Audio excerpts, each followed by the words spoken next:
नमस्कार आणि स्वागत आहे.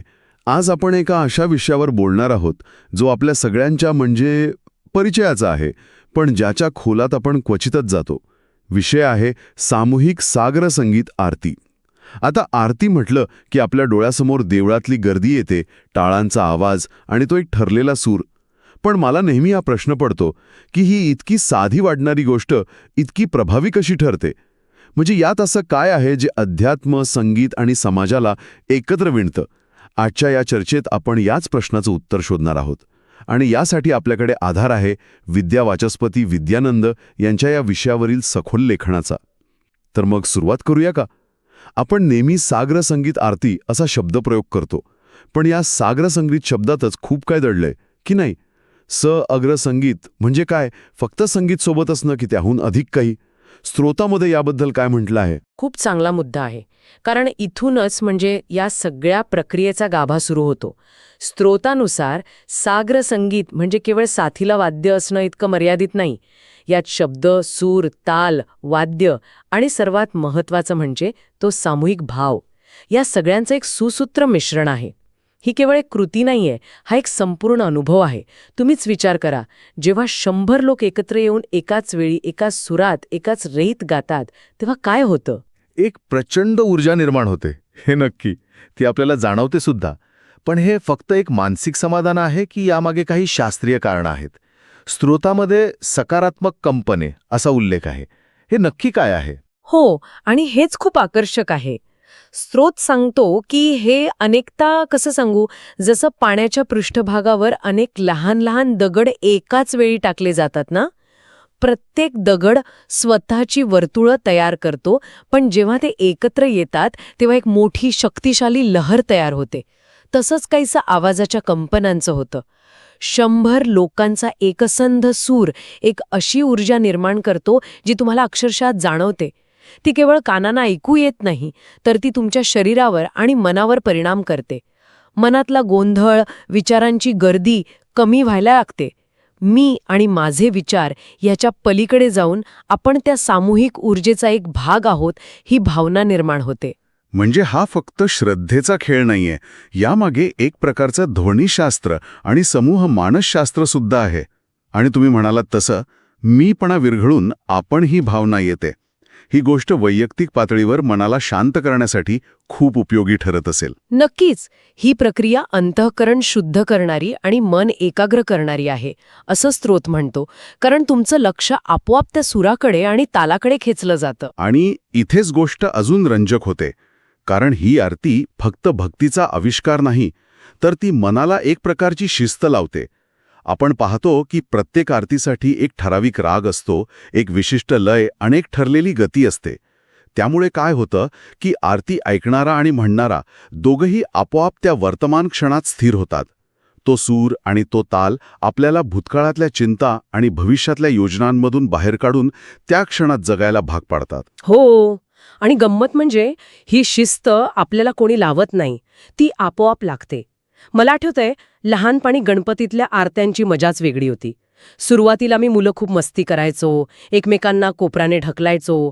पण पण सुख करता दुःख हरताचा पहिला सूर लागला की सगळा दंगा आपोआप शांत व्हायचा. तो सूर आणि तो ताल तुम्हाला खेचून घेतोच. यालाच स्त्रोतांमध्ये एक प्रकारची सामूहिक ध्यान प्रक्रिया म्हटलं आहे. त्या खूप गोंगाटात, घाईघाईत होतात. लोकांचं बोलणं सुरू असतं. देवळात तर कधीकधी प्रचंड कल्लोळ असतो. अशावेळी ही मानसिक शिस्त किंवा ध्यानाचा अनुभव खरंच मिळतो का, की हे फक्त एका आदर्श परिस्थितीतच शक्य आहे? हां, खूप महत्वाचा आणि खरं सांगायचं तर व्यावहारिक प्रश्न आहे. स्त्रोत हे मान्य करतो की आदर्श परिस्थिती नेहमीच नसते. पण इथेच त्या सामूहिक ऊर्जेचं महत्त्व अधोरेखित होतं. जरी आजूबाजूला गोंगाट असला, तरी जेव्हा शेकडो लोकांचे आवाज एकत्र येतात, तेव्हा ते त्या गोंगाटावर मात करतात. तुमचा फोकस वैयक्तिक पातळीवर टिकवणं कठीण असू शकतं, पण जेव्हा तुम्ही त्या मोठ्या आवाजाचा भाग बनता, तेव्हा तुमचं मन आपोआप त्या प्रवाहाबरोबर वाहू लागतं. ध्यानासाठी आपल्याला स्वतःहून प्रयत्न करून मन एकाग्र करावं लागतं. इथे संगीत आणि समूहाचा आवाज हे काम आपल्यासाठी सोपं करतात. ते तुमच्या मनाला इतर गोष्टींपासून विचलितच होऊ देत नाहीत. त्यामुळे गोंगाटातही एक प्रकारची आंतरिक शांतता अनुभवता येते. बरोबर. म्हणजे जसं एखाद्या मोठ्या मैफिलीत किंवा रॉक कॉन्सर्टमध्ये आजूबाजूला कितीही गोंधळ असला तरी आपलं लक्ष त्या संगीतावर खिळून राहतं, तसंच काहीसं इथे घडतं. फक्त इथे श्रोते आणि गायक एकच असतात. अगदी तसंच. आणि तुम्ही जो मुद्दा उचलला की श्रोते आणि गायक एकच असतात, तो खूप महत्वाचा आहे. कारण त्यातूनच आपण पुढच्या टप्प्याकडे जातो. आणि हेच मला खूप आकर्षक वाटतं. कारण जेव्हा सगळेच गायक असतात तेव्हा कोणी वर किंवा खाली नसतं, कोणी कलाकार आणि कोणी रसिक असं नसतं. सगळे समान पातळीवर येतात. आणि मला वाटतं इथूनच आपण सामाजिक एकतेच्या मुद्द्याकडे येऊ शकतो, बरोबर? बरोबर. हा या प्रथेचा सर्वात शक्तिशाली परिणाम आहे. स्त्रोत यावर खूप भर देतो. विचार करा, आरतीच्या वेळी मंदिरात किंवा सार्वजनिक गणपतीसमोर कोण उभा आहे? तिथे कोणी डॉक्टर आहे, कोणी रिक्षावाला आहे, कोणी मोठा उद्योगपती आहे, तर कोणी सामान्य नोकरदार आहे. वेगवेगळ्या जातीचे, वेगवेगळ्या आर्थिक स्तरातले, अगदी वेगवेगळ्या राजकीय विचारांचे लोकही त्या क्षणी खांद्याला खांदा लावून एकाच सुरात, एकाच देवतेसमोर उभे असतात. हे खरंय. रोजच्या जीवनात आपण ज्या ओळखी मिरवत असतो, आपलं पद, आपली जात, आपली श्रीमंती, त्या सगळ्या ओळखी त्या 10-15 मिनिटांसाठी पूर्णपणे पुसल्या जातात. त्या क्षणी तुमची ओळख फक्त एकच असते, भक्त. ही एक समान ओळख त्या क्षणी इतर सर्व ओळखींपेक्षा मोठी ठरते. पण हे इतकं सहज कसं घडतं? समाजात मी ऐवजी आपण ही भावना इतकी नैसर्गिकरित्या कशी दृढ होते? याचं उत्तर स्त्रोतामध्ये खूप सुंदर दिलं आहे. जेव्हा सर्वजण एकाच देवतेसमोर, एकाच भावनेनं, एकाच सुरात नतमस्तक होतात, तेव्हा त्यांच्यात नकळतपणे एक भावनिक नातं तयार होतं. आपण सगळे एकाच शक्तीसमोर समान आहोत, ही भावना मनात रुजते. ही कृती सामाजिक समतेचा एक शक्तिशाली आणि मूक संदेश देते, जो केवळ दिला जात नाही, तर तो तिथे उपस्थित असलेल्या प्रत्येकाकडून स्वीकारलाही जातो. तिथे कोणी कोणाला सांगत नाही की आपण सगळे एक आहोत. ती एक एकत्वाची भावना आपोआप अनुभवली जाते. आणि हा अनुभव शब्दांपेक्षा खूप प्रभावी असतो. वाटण्यास नक्कीच मदत होत असेल. आता आपण याच्या सांस्कृतिक पैलूकडे येऊया.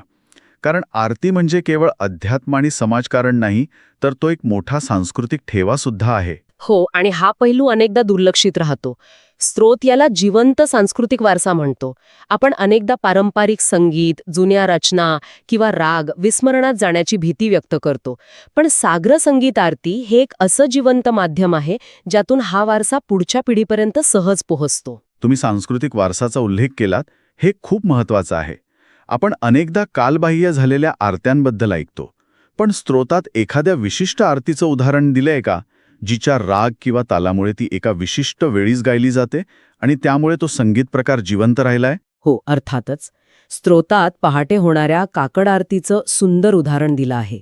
काकड आरती अनेकदा भूपरागात किंवा तत्सम शांत, गंभीर आणि भक्तिरसपूर्ण रागांमध्ये गायली जाते, जे सकाळच्या वातावरणाला अगदी साजेसे आहेत.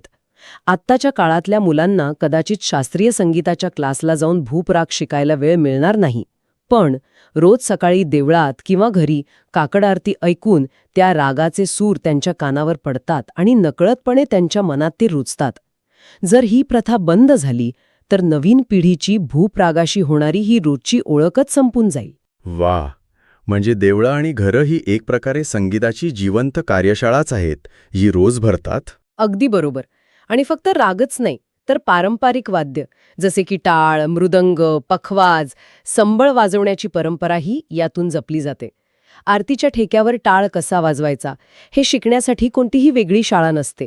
ते बघून आणि ऐकूनच पुढची पिढी शिकते. त्यासोबतच ती भक्तिपर शब्दसंपदा, ज्यामध्ये अनेक जुने अर्थपूर्ण मराठी शब्द आहेत, ते सुद्धा जिवंत राहतात.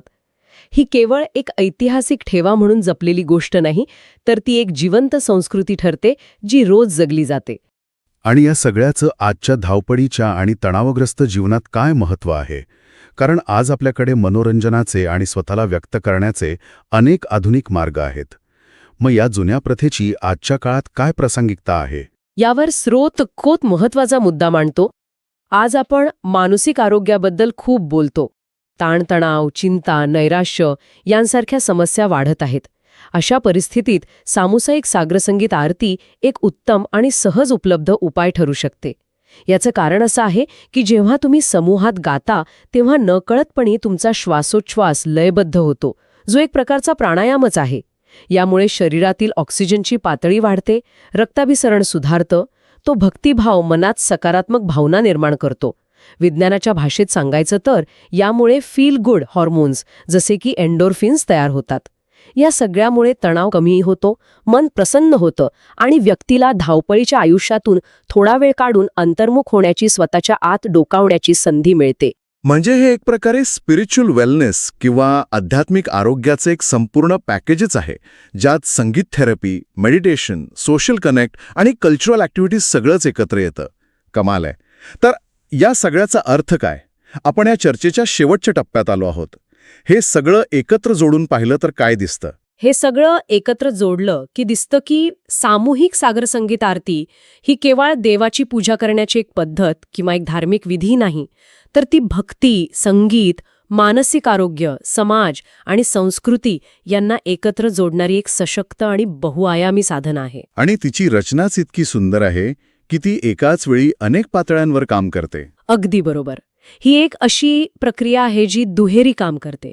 एका बाजूला ती व्यक्तीला वैयक्तिक पातळीवर आत्मिक उंचीवर नेते, मनाला शांती आणि स्थिरता देते, आणि त्याच वेळी दुसऱ्या बाजूला ती समाजाला ऐक्याच्या, समानतेच्या आणि सलोख्याच्या सूत्रात बांधते. ही तिची खरी शक्ती आहे.